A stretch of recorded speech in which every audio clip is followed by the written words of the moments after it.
Welcome back, everyone, to the Deep Dive. Today, we are jumping right into something really, really strange. Just picture this. A house looks totally normal, quiet street, but inside there's this secret room, and it defies all logic.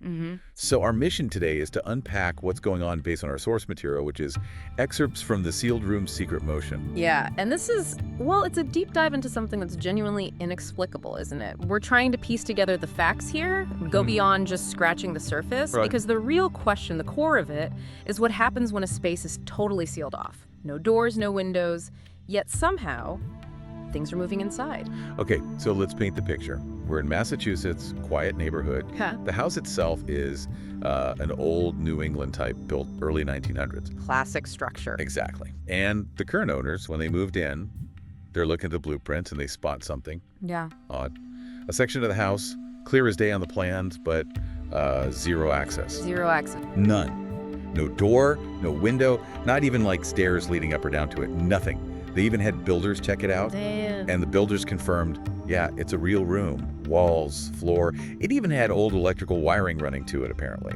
But just completely walled off. Yeah. An inaccessible space. See, that's what's fascinating right from the get-go. The sheer impossibility of it. A room you can't enter, built into a standard house, seemingly from the very beginning. Yeah, it wasn't like bricked up later or anything. Exactly. It was designed, or at least ended up, this way. That's a mystery right there, isn't it? Even before we get to the movement. Oh, yeah, the movement. Because this isn't just about weird architecture. Things definitely started to stir. Yeah. At first it was, subtle. The homeowners would hear these muffled thumps, maybe a sound from behind that wall. Like the house settling, maybe? That's what they thought at first. Or then they heard this distinct dragging sound, almost like furniture being shifted slightly. You know that sound. Makes you pause and think, did something just fall over in there? Right. And that's the rational response, isn't it? You think, okay, mundane explanations first. Settling noises, maybe animals got in the wall somehow. Squirrels, mice, yeah. But the sounds, they kept happening. And the nature of them, it started to kind of wear away at those simple explanations. And then it got weirder. There was this knocking, soft but rhythmic, coming from inside the sealed part. Rhythmic, not just random bumps. No, like it had a pattern, a cadence. And that's when I think the whole animal in the wall idea really started to seem unlikely. Absolutely. I mean, you go from just ambient house sounds, maybe dragging, to something deliberate, something rhythmic. Yeah. That forces you to think differently. Suggest something active. Perhaps even, active, maybe even responsive, though we don't know. And that's when they thought, okay, we have to see inside. They managed to feed a tiny camera, an endoscope, through a little crack near the ceiling. Just to get a glimpse. Right. What's actually in there. And this is where it just gets truly baffling. What that tiny camera showed, well, it didn't make any sense. What did they see? They saw an old wooden chair. Okay. But it was lying on its side. There was a picture frame on a dusty shelf, but it was flipped face down. Flipped over. And this old desk looked like it hadn't been touched in decades. Pristine almost, except one drawer was just open. Okay, weird. But maybe it was always like that. That's what you'd think. But they checked the footage day after day. And one morning, boom, the chair's in a different spot. Another day, the picture frames moved again. Whoa, wait. And remember, nobody went in. It's sealed. Completely. Not even a crack big enough for a mouse, let alone a person.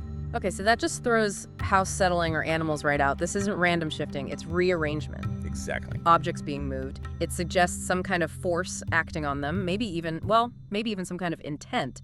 It definitely shifts the whole thing from just a weird room to an active phenomenon inside it. So, okay, a room that apparently moves things by itself is one mystery. But what about why it even exists? This leads us to the house's history. Right, the origin story. And the source material, the excerpts, it gives us some pretty unsettling historical context. The guy who originally built the house, Daniel Whitcroft, described as reclusive. And he died mysteriously just about a year after the house was finished. Okay, reclusive builder, mysterious death, classic elements. But the room. Get this, that sealed room, it wasn't on his original plans for the house. It wasn't, so it was added later. Not exactly added later like construction, but it just sort of appeared on a revised blueprint dated only weeks before he died. Weeks. Wow. And there were no notes, No explanation of its purpose. Just Yeah. suddenly there's this drawing of a totally sealed, silent space added to the house plan. That suggests something very deliberate, doesn't it? A last-minute conscious decision by Whitcroft, which makes the whole thing even stranger. Why build a room you can't use right before you die? Exactly. And with a history like that, you can bet the local whispers started. Oh, I'm sure. Small town, old house, weird room. Yeah. Some neighbors apparently whispered the room was for quieting someone down. Quieting someone. Yeah. There were rumors, unconfirmed of course, that maybe Daniel Whitcroft had a brother, someone with severe mental illness. And maybe this room was, well, for confinement. That's a really dark thought. Confining someone in a sealed space.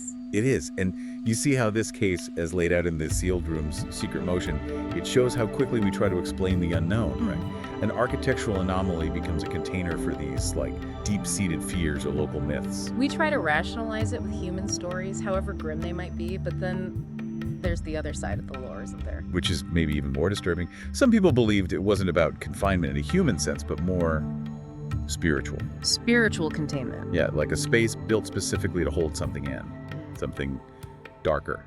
Okay, so you have these two main threads of local belief running side by side. One is about human tragedy, secrets, maybe mental illness. The other leans into the supernatural, the idea of containing some kind of entity or negative energy, both trying to explain this impossible room, but pointing in very different directions.